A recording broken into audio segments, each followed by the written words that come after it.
누가복음 15장. 부정직한 세리들과 소문난 죄인들이 가끔 예수의 설교를 들으려고 왔다. 그러면 예수께서는 이런 멸시받는 사람들과 어울려 함께 식사를 하시곤 하였다. 바리새파 사람들과 율법학자들이 이 일을 두고 빈정거렸다. 그러자 예수께서는 비유를 들어 그들에게 말씀하셨다. 만일 너희에게 양 100마리가 있는데 그 중에 한 마리가 길을 잃고 들에서 없어졌다면 99마리를 들에 두고 그 잃은 양을 찾을 때까지 찾아다니지 않겠느냐? 그러다가 찾으면 너희는 기뻐하며 어깨에 메고 집으로 돌아와 친구들과 이웃들을 불러놓고 잃었던 양을 찾은 것이 너무도 기뻐 잔치를 벌일 것이다. 내가 진정으로 말한다. 이와 같이 하늘에서는 길을 잃지 않은 99명보다 길을 잃었던 죄인 한 사람이 하나님께로 돌아오는 것을 더 기뻐한다. 다른 비유를 하나 더 들어보자. 어떤 여자가 10드라크마를 가지고 있었는데 그 중에 하나를 잃어버렸다면 어떻게 하겠느냐?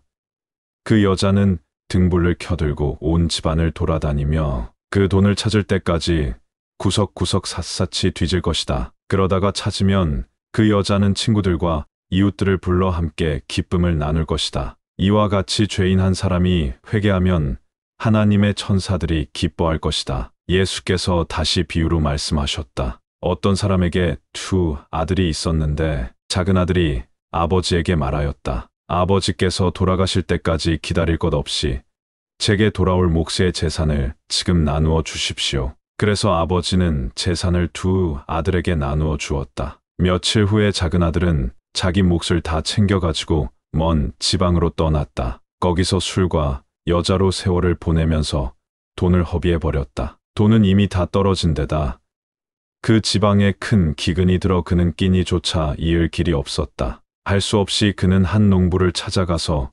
애원하다시피 하여 돼지를 치게 되었다. 돼지가 먹는 쥐엄 열매라도 먹고 싶을 정도로 배가 고팠다. 그러나 그것마저도 넉넉히 주는 사람이 없었다. 그제서야 제정신이 든 그는 이렇게 말하였다. 아버지가 계신 집에는 일꾼들까지도 양식이 풍족하여 먹고도 남는데 여기서 나는 굶어 죽겠구나. 아버지께로 돌아가 이렇게 말씀을 드려봐야겠다. 아버지, 저는 하늘과 아버지께 죄를 지었습니다. 그러니 이제는 아버지의 아들이라고 불릴 자격도 없습니다. 저를 일꾼으로라도 써주십시오. 그래서 그는 아버지 집으로 돌아갔다. 아들이 멀리서 걸어오고 있는 것을 본 아버지는 측은한 마음에 달려가 아들을 끌어안고 입을 맞추었다. 아들이 아버지에게 말하였다. 아버지, 저는 하늘과 아버지께 죄를 지었습니다. 그러니 아버지의 아들이라고 불릴 자격도 없습니다. 그러나 아버지는 종들에게 말하였다. 빨리 집안에서 제일 좋은 옷을 꺼내다가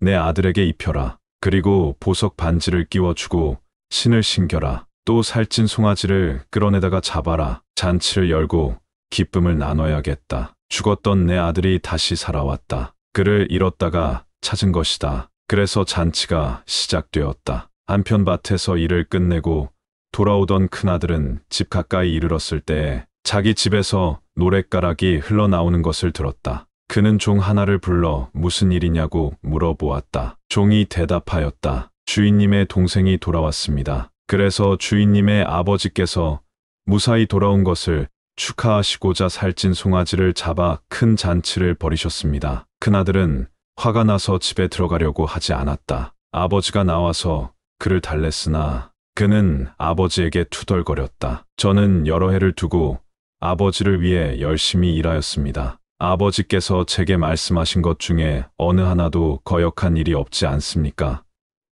그런데도 지금까지 제게는 친구들과 함께 잔치를 벌이라고 염소, 새끼 한 마리 주신 일이 없습니다. 그런데 창녀들에게 아버지의 돈을 다 써버린 아들이 오니까 살찐 송아지를 잡아 잔치를 벌이시는군요. 아버지가 말하였다. 사랑하는 아들아, 너는 늘 나와 함께 있었고 내가 가진 것이 모두 내 것이 아니더냐? 그러나 내 동생은 죽었다가 다시 살아왔고 잃었다가 다시 찾았으니 잔치를 벌이는 것이 당연하지 않느냐?